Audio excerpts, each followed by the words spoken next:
அவங்கள கூப்பிட்டு பேசுனீங்களா அதுக்கப்புறம்? இல்ல. திட்டிட்டேன். எனக்கு தெரியும் நீ என்ன பண்ணேன்னு எனக்கு தெரியும். ஹஸ்பண்டோட கசின் தான் அந்த பொண்ணு. ம். நீ வந்து தயவு செஞ்சு வீட்டுக்குள்ள வராத. அவங்க ஒத்துக்கிட்டாங்களா வீட்டுக்குள்ள இத? அது வந்து இல்ல, இல்ல.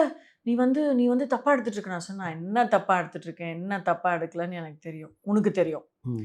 நீ இனிமே வீட்டு பக்கம் வந்தேன்னா, செருப்பு தொடப்பக்கட்ட எல்லாம் பிஞ்சிரும்." நான் இது மாரி என் லைஃப்ல யார்கிட்டயுமே பேசினதில்ல. ம். ஏன்னா, எனக்கு அந்த டைம்ல எனக்கு என்ன காப்பாத்திக்கணும்னு நான் பேசல. என் குழந்தைய காப்பாத்தணும்னு நான் பேசினேன். ஏன்னா, எனக்கு பண்ற அந்த பொண்ணு என் குழந்தைக்கு பண்ணாதுன்னு என்ன நிச்சயம்?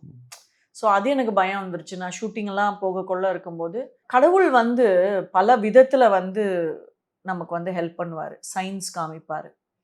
அப்போ என்னோட குக்கு, என்னோட டிரைவர், அப்புறம் எய்த்த வீட்டு, பக்கத்து வீட்டு ஆளுங்க, அவங்க எல்லாம் வந்து சொல்ல ஆரம்பிச்சாங்க.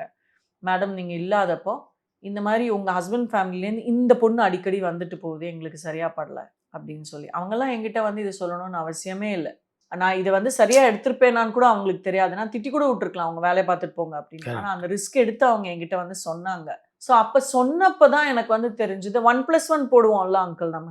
இந்த பொண்ணுன்னு சொல்லி ஒரு பாஸ்டர் வந்து சொல்லியிருக்காரு. ப்ரே பண்ணி பார்த்து இது மாரி உங்க ஹஸ்பண்ட் சைட் ஃபேமிலிலேருந்து. அப்புறம் குக் இப்படி சொல்லுது. 2 மாசம் கழிச்சு டிரைவர் இப்படி சொல்றான். அதுக்கப்புறம் நெய்பர் வந்து இப்படி சொல்றாங்க. அப்புறம் என் குழந்தையே சொல்லுது. மம்மி நீங்க இல்லாதப்ப இந்த ஆன்டி வந்துட்டு வந்துட்டு போறாங்க அப்படின்னு. அப்புறம் நான் அவர்கிட்ட போய் கேட்டேன். ஏன் நான் இல்லாதப்போ வராங்க இவங்க? நான் இருக்கும்போது வர்றதே கிடையாது. ஏன்னா, அம்மா எனக்கு தெரியாதும்மா. எங்க அப்பாவ பார்க்கறதுக்கு வருமா இருக்கலாம் அப்படின்னு. அவருக்கு இன்ட்ரெஸ்ட் இல்லாத மாரி தான் அவர் என்கிட்ட ரொம்ப நாள் பேசிட்டு இருந்தது. அவருடைய ஒரு கூற்று என்னன்னா, எனக்கு இன்ட்ரெஸ்ட் இருந்ததுன்னா நான் எதுக்கு உன்ன கல்யாணம் பண்ணியிருந்திருப்பேன். என் கரெக்ட். சொந்தக்கார பொண்ணு தானே! நான் பண்ணியிருந்திருக்கலாமே!